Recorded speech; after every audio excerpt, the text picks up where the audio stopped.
Welcome to the Clubroom again. My name is Mark Moyer. This is part of Win Again's series of fantastic Clubroom events. And today I'd love to introduce Bernard Robinson. And just a quick intro before he starts chatting. He was born in DC. He went to Dunbar High School, where he was pretty good in basketball. He went to University of Michigan, Ann Arbor, Michigan, great school. I've been there a few times, amazing campus and so forth. Got his degree in sports management and communications. He's a smart guy, as you'll find out soon enough. Was drafted by the Charlotte Bobcats in 2004.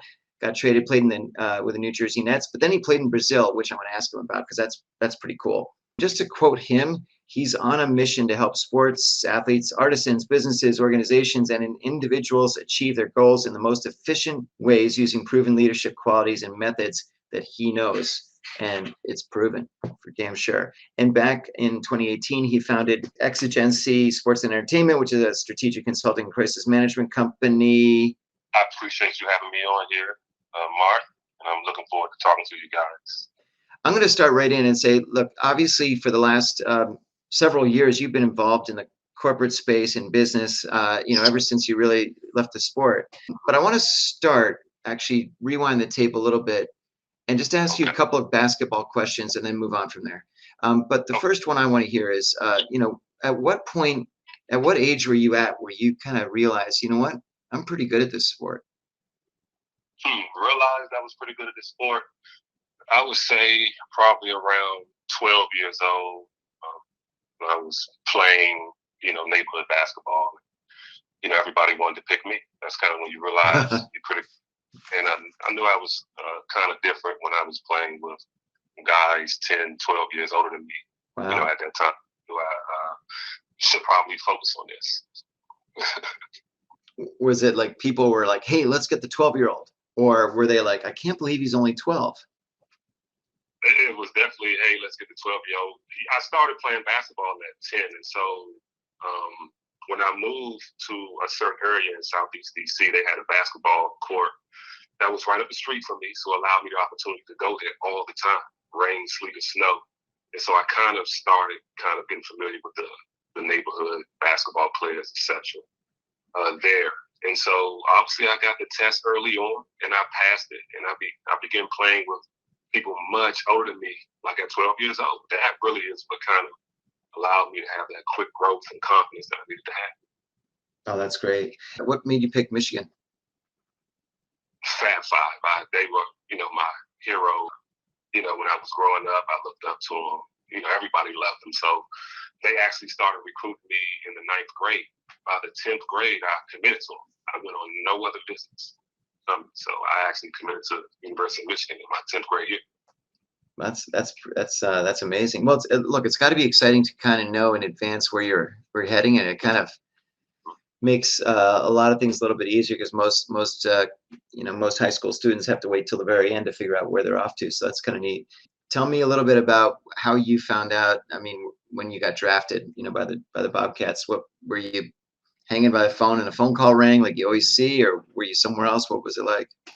That's exactly what happened. So I didn't have anything huge at all. I was at my cousin's house. I called them my uncle and aunt, but they're really my cousins. He had a big part in my life when it came to basketball and introducing me to specific people that kind of elevated me in the basketball world. So I was there with him, and I looked at it on TV. My agent called me probably a minute before I got drafted and let me know where I was going. And then I saw it on TV with my cousin. And I didn't have no part or anything like that. I kind of went into focus mode. And, obviously I got drafted in the 2nd round, 45th pick overall. And so obviously I felt like I should have gotten drafted high, all of that stuff. Yeah. So, I just went into focus mode. I always was that type of person anyway, though. So give me a couple of words of what it was like to play in Brazil. Brazil was cool. It was an experience. One word I would give is it's an experience. It's not what you think. Major culture, very open and free, unlike America. So I loved that. It took all the pressure off of me. I felt like I was playing basketball again. The NBA is extremely political. It can be stressful. And so to go to Brazil, it allowed me to, find myself again and I had an excellent first year there. And then, it went from there. So I love it. I love the culture. I love the freedom. I love the differences when it came to how Americans work and interacted, with their friends and associates as compared to Brazil. They were much more close to each other. The way they greeted, responded, reacted to things, and showed more emotion. And that was more me. It allowed me to kind of open myself up. Brazil helped me a lot. That's really neat. How's your Spanish? My Spanish is, I played in Argentina for 2 years as well, so my Spanish was cool, but Spanish was a little bit difficult for me. They speak it so fast. But Portuguese. I'm pretty with Portuguese. And it's interesting because most people don't realize that there's significant differences in languages. It's all in how you say it, the drag and how you say things and all of that, which can make you sound crazy or make you sound like you're Brazilian, So it's the same as America. You say a word, if I say the word like weird, you sound very funny to us. And so it's the same thing. It's the same thing. Interesting. Give me one of your favorite basketball memory. I mean, what a highlight. And it doesn't need to be, winning this or winning that. Just it could be anything that tied in with the game that you can look back fondly and say, you know what, that was a really cool moment, even if two people saw it or whatever. Right. Oh man, I had a lot of cool moments, but I'll have to take it back to high school. You're never going to forget when you won. I hit a game-winning shot for my high school team, and so I'll never forget that. And we went on to finish that season number one in the entire area, and at that time, that was pretty major nationally. With the likes of teams like the Matha and all of that involved, and we finished number one. And we won the city title championship. I hit the game-winning shot. Was all in the Washington Post. Wow. Etc. Never forget that moment, for myself. And tell me what it was like to, your first game in the NBA. Going out on the court. Could you feel your legs or not really? Couldn't feel my legs. Knew I was going. Luckily it was preseason, but that's exactly how it feels. It's like anything that you're nervous about. You try to gather yourself for the moment, but it doesn't work. And so you have to go out there and experience it. It's the experience that gets you comfortable. That's funny. I know because you talk to, a baseball pitcher will say, well, I had butterflies and all that sort of thing. And then there's other people that are just, they don't necessarily go through that. And then there's some people that throw up before every game or something like that. So it's interesting how people react, right? You better believe that every last one of them is nervous. It's what they say to you. That's the difference. But we all nervous. And it's probably every game. It's a moment in every game where you feel those butterflies, whether it be at the tip-off or the first pitch, where you don't feel nothing. And it's pretty normal. It's pretty special. You've got 25,000 people looking at you, 15,000 people. It's pretty normal. I gotcha. So what was your toughest moment as a player? The NBA. Plenty of times.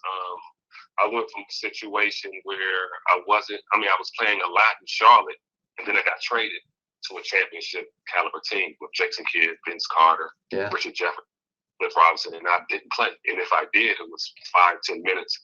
For a person like me that never went through that, toughest moment mentally. Didn't know how to handle it. I speak to a lot of my mentors all the time about that moment and how I put that on me, how I wasn't ready for that. And everything leading up to that, totally all on me. But it was definitely the most stressful time in my basketball career. Embarrassing, anything you want to talk about. I mean, just think about even asking people to come to the game, you not knowing if you're going to play, and then you don't play. That's just embarrassing. So all of those mental stressors happened in New Jersey when I was playing with them. But at the same time, it was weirdly enough, the greatest experience for me because I never ever played with bona fide superstars who had that bona fide respect in the NBA. I just didn't know how to be around it. I always was a leader or somebody substantial in that team. So it was a huge learning experience for me.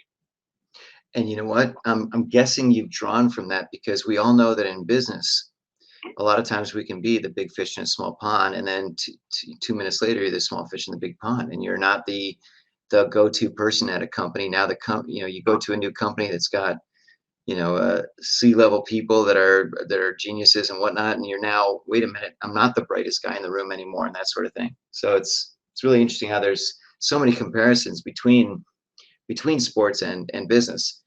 In fact, tell me, give me an example of something else that you've seen. Because look, a lot of what you do is you work with companies, you work with people to make them more efficient, make their businesses more efficient. And part of that, I think, has got to be that they need to realize and acknowledge that they need some help with that, right? How do you explain to somebody, hey, look, your business could be running smoother? It always starts with them. You talk about commitment first and foremost, and sometimes that might take a week before you go down the line of helping them understand what true commitment is and how it starts with them. Within that time, you'll usually learn a lot about them. You'll hear a lot, or their actions will show you, and then it goes down the point of making them better. See, for me, which I'm pretty sure we'll get into, before I ever talk about any goal that I want to achieve, I need to dive into the person trying to achieve the goal. And so that's kind of where I start at. So we naturally, working with me, go into those type of modes where we're really trying to pull out the best them first and foremost, what makes them confident or comfortable. It's kind of how I start at. And then, so if you can get them to that mode, because look, some people, are discouraged, when they work so hard at their business and they just can't seem to get any headway, can't get any clients, can't get any revenue, that sort of thing, and it can be pretty tough. What are some of the things that you can do to encourage them, that to say sort of, look, it's the clouds will clear up and you'll be able to see the mountain peak above you, and then it's going to be a lot easier to climb there. How do you go about doing that? Yeah, well, each client is different. And so with the client, the evaluation of the client, how we assess that client, sometimes they aren't the one that'll get them to where they're trying to go at, to the goals they're trying to achieve. So we talk about involvement, who's involved in what you're trying to achieve. And we press on with that. No matter what the situation is, we make sure we put the proper team around it. Sometimes it's us as a team. But whatever we need to do to make you more comfortable and confident, we'll go there, or we'll talk about how we can get there before we press on with this goal. Because it's fool's goal if we trying to achieve what you hired me for, but you don't have the ability to get it done. So I think about a team. What makes, let me just use, a couple of years ago, the Toronto Raptors won the NBA championship. Didn't necessarily have a whole bunch of stars on their team, but right. That would be a good way to use. But it took a team effort for us to get that done. It didn't take one person, Michael Jordan, let's just use him for example, to really do the work for us. So as we're evaluating the client and we're going down that line, sometimes we need to dive into who is actually around him. And we need to focus on putting strategy around getting those right people around this particular person so they can be successful. Sometimes the success just isn't within that actual person. Sometimes what makes that person powerful are the people around him. Then they're able to perform better. So like I said, all that comes within, our initial assessment of them, our sessions where we put them through scenarios, we converse with them. And like I said, we focus on them first and improving them through our methods. That makes sense. So do you, it's interesting that you mentioned the Michael Jordan example versus a cohesive team like the Raptors. And you're absolutely right with a business. It's someone else that we've had in here before. He talks about having what he calls a really strong huddle around him. So he's the quarterback of his company, but he needs to have that whole huddle, that whole team that each do their specific job and their expertise that goes into eventually a victory and that sort of thing. So so give me an idea of, have you worked with anybody who's been so sure that they're doing it right that it's just tough to convince them that they need to shift? Yeah, of course, majority of people. Yeah. So when I, work with someone who feels like their process is correct, I take them down the line of my methods. I see kind of what mindset they have. And I get them to talk. I get them to share and speak. And then I dive into what they're talking about. And I challenge them there. So in other words, I find ways to challenge them. And usually that provides growth. That shows pockets. So instead of it being me telling them, I'm showing them. We're showing each other where we need growth at. So I talk about, obviously, I've talked to you before about it, but, the minds area where it's not just about that word, everybody uses it, but it's about challenging that word, finding one word to define yourself, and then challenging that. So, for example, if you say, well, my word is, and I know somebody else is in the room, they're going to laugh, but passion. If your word is passionate, then I'm challenging you around how passionate you say you truly are. And that's everything from how you wake up, how you do your research, who are the people around you. Does passion define that? And we'll challenge that. So it's in the actual process as compared to the words that come out their mouth. And then we'll move on to the next method that we use, and then we'll move on. And at that point, once we're finished with them, we have created this particular person that, in our opinion, is ready to move forward. As compared to them thinking that they just know everything. Look, man, I don't need help here. We have our ways, around that, just to be positive that, they are, ready to move forward. Because like I said, we focus on efficiency. And if we go into this game not knowing the plays, not being able to do the type of practices that we needed to do, we missed a couple of those practices. If we didn't look at the film, then we're behind the eight ball. We're not as efficient as we possibly be when we go up against this team. For a business, it's that goal. So it's always about that for us. It don't matter. I know you say you're the best player on the team. I know you say you can score 30 points. But come on, let me go see that. Let me see. Let me see you do that. Right. And once I prove that, now you can go into that game. And that's how we look at it. There's also times where someone can be a fantastic employee, but they're really not a good manager of people. How can you help someone, or is there a way to help someone become a better manager? Right. So it's interesting because I literally just had a session with a client talking about that, the difference between a leader and somebody who's a really good worker. A leader doesn't have to be defined necessarily as a really good worker, somebody who can score points. Using my basketball analogies again, doesn't mean that he's the best leader on this team. So improving their leadership skills is something that we often have to do. And like I said, that's around understanding who's involved with you, understanding how to assess them. And like I said, that's to make your business efficient. That's not to get on anybody's nerves, but understanding what are the methods to be able to assess them. How do I speak to them to get things out of them? How do I be able to realize that these things aren't going well within my company? And a lot of people need to learn those leadership skills, learning how to talk, speak, how to show by example. All of these type of things we instill into any client. No matter what the goal is, the client will leave feeling a little bit more efficient, feeling a little bit more confident about themselves, because we make sure we teach along with trying to achieve that goal that they have, that they hired us for. That's just part of the commitment process we ask for every client that comes into our space. I think that's great. And, it's interesting because I do the same thing with my coaching, where it's one thing to do stuff for people, and I'm happy to do that. But I also want to make sure that they understand that the things that we teach them, and you're the same way, are things that they can use the rest of their lives, the rest of their careers. That's what it's about. Yeah. It will help. And if you decide not to hire us after this contract ends, it's okay. We've still left you with something. And that's what's more important than any of the money. It's really what is tangible that we've left you with.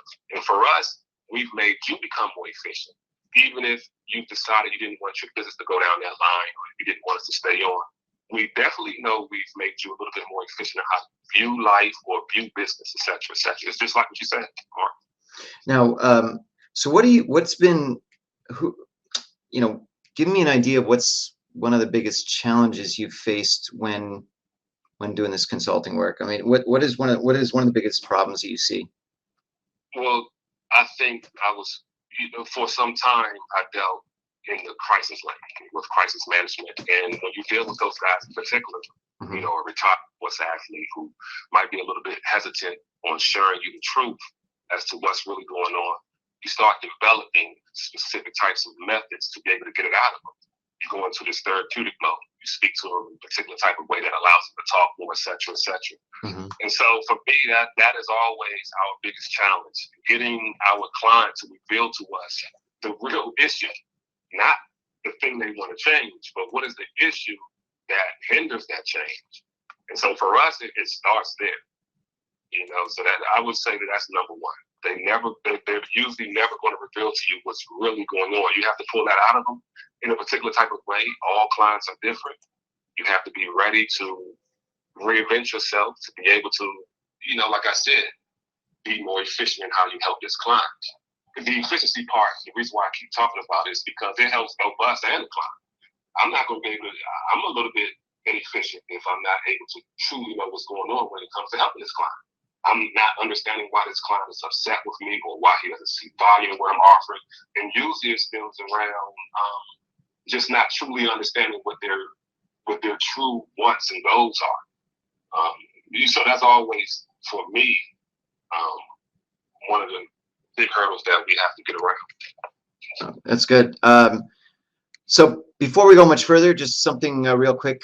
For those of you who are watching it on your laptops and desktops and so forth, if you want to put some questions in the Q&A section, which is to the right of that the box there, just throw some questions in there, and I'm happy to ask Bernard live here. So anyway, now jumping back here, do you have a favorite type of client, like an ideal one, or is sort of everybody falls into that pile? What do you think? We all have a favorite type of client. I would say, and my sister's on here, she's going to laugh, but an artisan, a painter, a sculptor, someone who, works with their hands or their mind. Those are the people who I usually latch on to better. They take in what I'm saying a little bit more. They're a little bit more dialed into the mind, et cetera, some of the things that I try to do for them. So those are my favorites, artisans. But I love them all. I dive into them all. I work with anyone. It doesn't matter, small business, big business, if it's an individual, a nonprofit, artisan, a retired sports athlete, somebody who's in sports right now. For me, strategy is something that we naturally do as soon as we wake up. When we're trying to get to work on time, we're strategizing. So it's like breathing with me. We all do it all the time, we just don't realize it. And so usually, I'm able to kind of work pretty well with everyone. But I would say like an artist or someone in that artisan space is my ideal client. Well, it's interesting you mentioned that, because I agree. I think that someone who's maybe not in business or a business background is likely going to say, they're going to understand and acknowledge that you're the expert, that you know your stuff. But looking back for me for many years, usually the people I had the biggest challenge with are, you're going to laugh when I say this, lawyers, because lawyers, they feel compelled to argue about everything. So I could tell them, hey, look at the sun, it's shining brightly. Well, the clouds are right around the corner, whatever. So, but you're right. I mean, I don't know why when you said artisan, I was thinking like of someone, like baking bread or whatever. So interesting. But so it's that individual who is looking for growth. That person who already does excellent at what they do, whether it be their hands or whatever makes them money, but they are looking for growth. They're looking for a aha moment to elevate themselves. Those are the people who obviously take in kind of my therapeutic way of how I elevate people or try to promote efficiency. They take it in best. When you talk about efficiency, I mean, I know what that means, but I can also tell you that, I mean, I'm gonna have to get your coaching, because I'm incredibly inefficient, and I have a horrible habit of doing the bright shiny light syndrome, where I'll be doing one thing, but then I'll see something, or someone will message me on LinkedIn or something, and suddenly I'm off on a different tangent. How do you help make people more efficient? Yeah, so efficiency for me, as defined by ESNE, isn't linked to how many things you do at once. We believe you can do them all, but be efficient with your time. How do you get people around you to help you achieve all those goals? That is what we mean by efficiency. You can tell me everything, but we're going to draw a strategy for you to be a little bit more efficient in how you approach that. It doesn't mean focus on one thing and then go to the next. No, you might say, look, I got 10 things going on right now. How do I be more efficient with these things? Well, it's time for us to meticulously dive into all of those things. Can we get help there? Can you provide more help when it comes to your time? Are you able to get these particular people involved? Or let's assess the people around you. That person over there says they commit to what you or your brand does. Mm-hmm. But let's see literally what commitment means to you. Let's see how much time they're willing to commit to you. Right. Okay, they will it's 10 hours to you. Okay, so ask them now to do this for you, that for you, and that for you. Within that 10 hours that they say they have, that's how you're able to assess them. And we just build like that, and we grow like that. And by the time we're over, we now feel a little bit more comfortable and confident about how we're moving around. So that, for me, represents efficiency. See, the reason why I choose efficiency is because I can't guarantee you that I'm going to be able to get that goal you asked me for. The goals usually that clients ask for are astronomical. Usually they want you to get $1 million contract, or they want you to change it. I can't guarantee that. Right. What I guarantee you is you become a little bit more sharper in how you view these things or approach these things or walk into that event or view that networking possibility. I can get you more efficient there.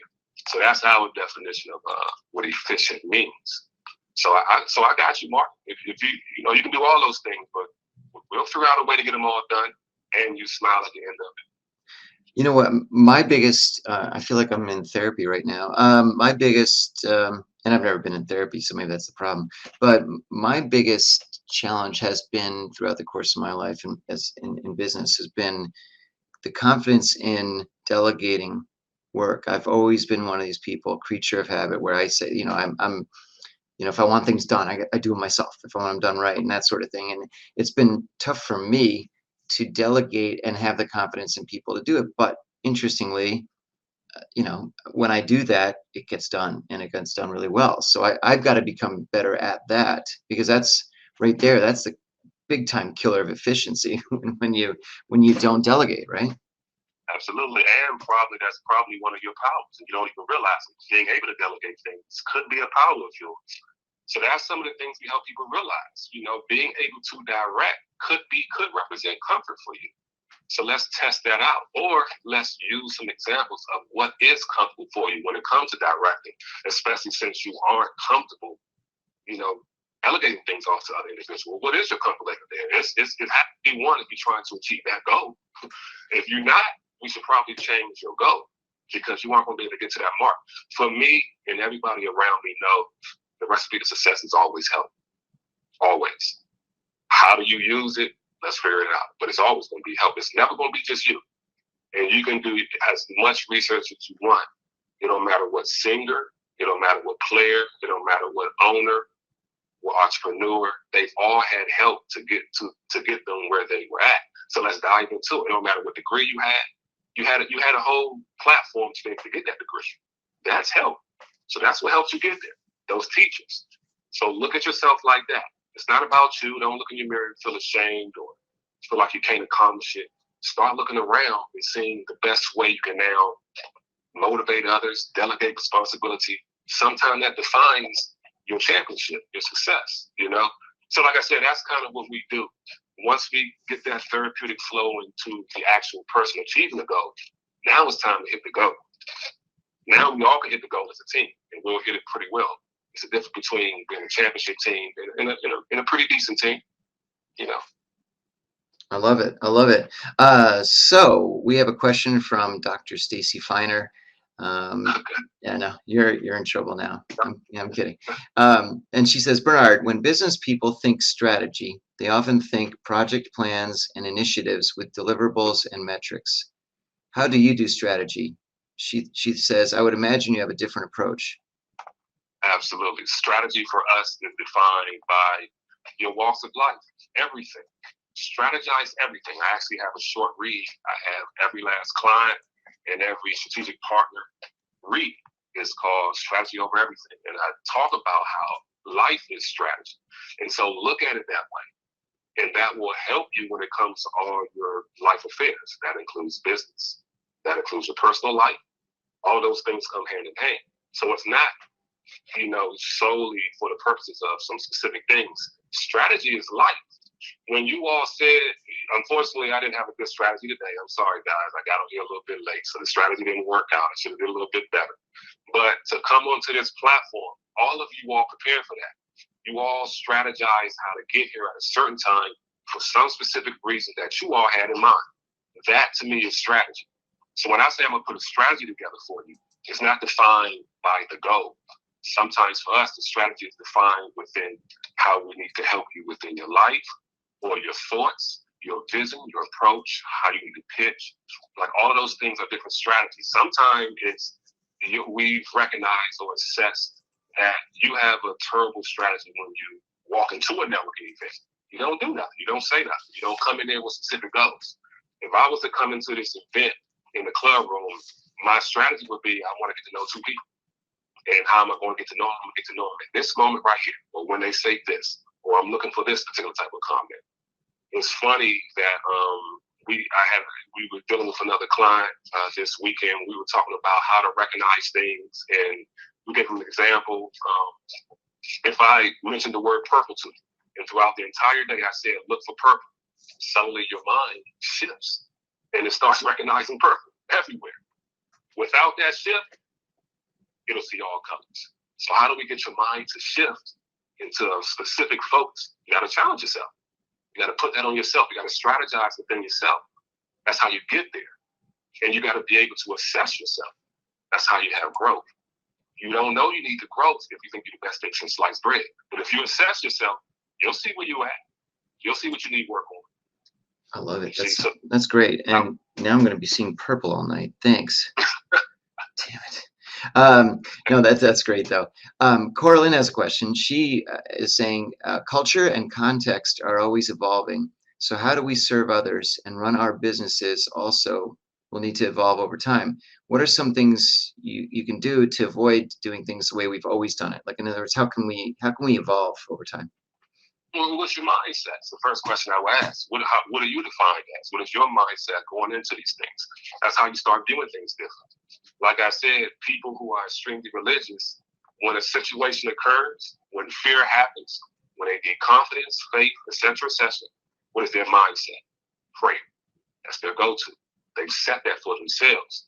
So when it comes to being different, reinventing yourself, challenge yourself within your mindset, ask yourself when it comes to your vision, who am I at the pinnacle of the success? And then look at that. Create that vision. That vision will grow. Like I said, it's these particular things we do with ourselves that allow us to view things differently. Without that, we're subject to the world, how everybody else does things. That's who we are as humans. So we have to challenge ourselves. And for her, the answer would be, well, what type of mindset? Give me one word as to what your mindset is and define yourself by that, and then relate that to the business you're trying to achieve. If your mindset is to be unique, then whatever business you're trying to do, look for uniqueness. When you do your research, try to find a way, no matter what that research is, to create something unique within what you're researching. Find it for yourself. Look for it. Observe it. Those are the type of things that I would suggest. I like it. Find your purple. Find it. Yeah. It's in there. Yeah. Love it. Deanna has a question. She says, Bernard, as an entrepreneur, we have strategies and plans, but we all know what we plan sometimes comes along with conflicts. How do you rebound when everything blows up in smoke? It's once again your mindset. I wouldn't say blow up in smoke. It's about assessing yourself. So first and foremost, create the strategy to try to achieve it. So that way, once you're creating this strategy, it comes with check marks, right? There's a few things that we have on this strategy. So you will see, once I put it in context, I've achieved 4 or 5 things. I wasn't able to get to the big goal, though, but I have grown. Now it's time for me to focus on this, but I have grown, and you're able to tell yourself that. So you first got to go into the strategy, achieve it, and then dive into some of the things that you have been successful at. If it's just one thing, if it's the trying part, maybe that's something that you've never done before. But all of that represents growth. And then go back to the drawing board. The only difference between a successful person and an unsuccessful person is a successful person got up and tried again. None of us has the complete recipe to do it right away, and none of us have that. That's why I stay away from promising things. I only talk about efficiency, because the true recipe is us continuing to reshape ourselves, grow, learn from experiences. That's a beautiful thing. Right. It's a beautiful thing. Sometimes we need that. Now, it's funny because what Deanna mentions, I think about sometimes where we do business, whether it's with certain people or with certain intentions. And as Deanna said, sometimes it just blows up. And what I mean by that is that it may be something where whether you host an event, it's a disaster, or if you went into a business deal and it doesn't go well, or if you trusted someone to be a partner and they, whatever happens, right? I think what happens sometimes is people get so down and they doubt themselves. And what they don't sometimes realize is that it wasn't themselves that caused the other person to be a bad person, right? But it's all how you rebound from that and trust that. Yeah, go ahead. Sorry. Yeah, find the growth into what you achieve. It's funny because me and one of my partners had an example of that. A new partner, a new client, and it didn't work out for him and I. The first time, it did not work out. He didn't like my process. He kind of wanted to rush the process. He wanted me to get to the point, and that's not what I do. And we had a falling out. But with my partner, I told her, I know what he wants. He's going through it. He has stress. I promise you that's what's going on. Mm-hmm. I will put a strategy for you to help him, but dive into what his stressors is. And come to find out that's exactly what it is. He has some pressing issues that he needed to get to. So it wasn't really about me. It was about what was going on in his life. And I needed to, in that moment, realize that, focus on that. Still go after my path of helping him, not allowing anything to get in the way of that, even this person. And we have to do that. And in business, we are all different. We have a lot going on. You got personal things going on. These are the people you're dealing with. Right. They're not going to, I told you before, they will never reveal what's really going on when they come to you. But best believe when you have somebody come to you, they are in need of something. So it could be a pressing issue or it could be just growth they're seeking. But they are in need of something. Realize that all of this should be in your strategy, especially for yourself when helping this person. Come to terms with all the things that could possibly happen, but still find a way to help them. That is when you will feel good at the end of the day. You left them with something, or you still can keep them on as a client or as a partner, et cetera, et cetera. But don't allow those things to deter you. Those things are very common and normal. It's just a lot going on for people, a lot of stressors that are out here. And that's part of it's what I talked to you earlier about how I had to look in my mirror when I was playing basketball, and I lost my focus when I was in New Jersey because of everything around me. I don't put that on nobody. That was all my fault because those things happened, and guess what? Somebody else still was able to achieve within that. There's another business partner out there who was still able to work with that person. Why is that? So I have to look in my mirror and still understand that I have to make sure I check myself and feel confident about what I'm delivering and offering to make sure I stay composed in that moment and realize some things that I might need to switch up. It's never about that person. And that's also important. Like I said, I call all of that strategy. It's like getting to work late. When it was my strategy that made me late, it wasn't the thing that happened. It wasn't because I burnt my clothes. Well, I should have thought about that when I decided to wake up a little, 10 minutes later than I usually do. So that's my fault. It's just those things, and being able to accept that for yourself is extremely important before you can go help somebody else. Like I said, it's a mindset. Who am I? With my mindset, I'm built around helping. And so what does that mean? Give me every challenge. I'm still going to help. I'm still going to help no matter what challenge it is. When I wake up in the middle of the day and at the end of the night, I'm finding ways to help other people. I've committed myself to that. That's my mindset. My approach is serious. My vision is I'm the best person in the world, and I would be the best person recognized out here when it comes to helping other people. That's who I am for myself. Nobody can get into that space. And that's the type of motivation when you get around me, you will feel. And that's how I help when it comes to my involvement. And those people around me, don't come around me if you're not the same person. And so when I look up, we're all coming together as one team. we're all feeling that same pace. We're all flowing in that same direction. For me, that's important, and that represents, being a little bit more efficient, especially when you're dealing with these different types of entities and personalities that's out here.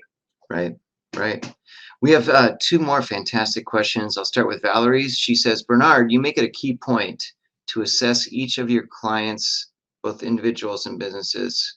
You assess them. Can you expound on why this is such a critical first step and how it helps inform your strategy for them? But yes, it's a little bit what I spoke about earlier. Before we can go achieve that goal, I need to make sure that despite what you're telling me, that you are able to achieve that goal. Like I said, it's not about the goal, it's about the person achieving the goal, or the people, or the entity achieving the goal. So we assess them not just for them, but also for we efficiently help them. A lot of people think an assessment is solely meant to criticize them or to tell them or to recommend things that they need to change. It's for us to efficiently be able to help you. So the assessment is an extremely important part to my business. I usually don't take on a client if I'm not able to assess them first. Usually any psychologist or any therapist, they all understand that. That's easy for them to understand. Other entities or sectors don't necessarily understand that. But usually I try my best to get anybody on the onboarding process or through a consultation to understand I want you to commit to kind of our process. And the first process of that is assessing you and your business. Before we ever even talk about the goal, I understand you want to achieve that goal, but I need to assess you and your business first. And we might wind up spending months on getting you and your business or your infrastructure together. Right, right. That's great. Good answer. I love it. Maria's question is, if you could go back and give yourself a piece of advice about mindset when you were a new entrepreneur, what would you say? Yeah, I didn't have what I thought I had the proper mindset, but like many other people, I was easily frustrated. I was also used to success. So more so than the mindset I told myself personally, my true mindset was really expectation. I have expectations of success. And obviously that promotes failure. It definitely doesn't promote efficiency. It's giving you a path bad. So when I have that type of mindset, I allowed all those things to get in. Through time and experience, like everyone else, I have adjusted and understand exactly the true definition or the most efficient definition as to what mindset is. So yeah, she hit it right on the head. Yeah, early in my career, I definitely wasn't able to help people as much as I thought I would because I was off when it came to my expectations. And all someone had to do was say something to me in a particular type of way, and I would lose all train of thought, or lose track of what my true goals were, or especially what my mindset needed to be. So yeah, that's important. Yeah. And if you want, I talk a lot about mindset because it literally starts there. It's when you wake up. When you wake up and you lean up from your bed, affirmations help you get to your mindset. For some people, it's prayer. For some people, it's a couple of questions that you challenge yourself with about that day or the goal you're trying to achieve within that day. But it gets you there. It's extremely important. If I wake up thinking about this negative situation or thinking about this fearful situation or thinking about some failure that happened, I'll be easily triggered. I'm definitely off kilter as to kind of where I'm going at throughout that day. And without knowing it, subconsciously, you will react to a lot of things.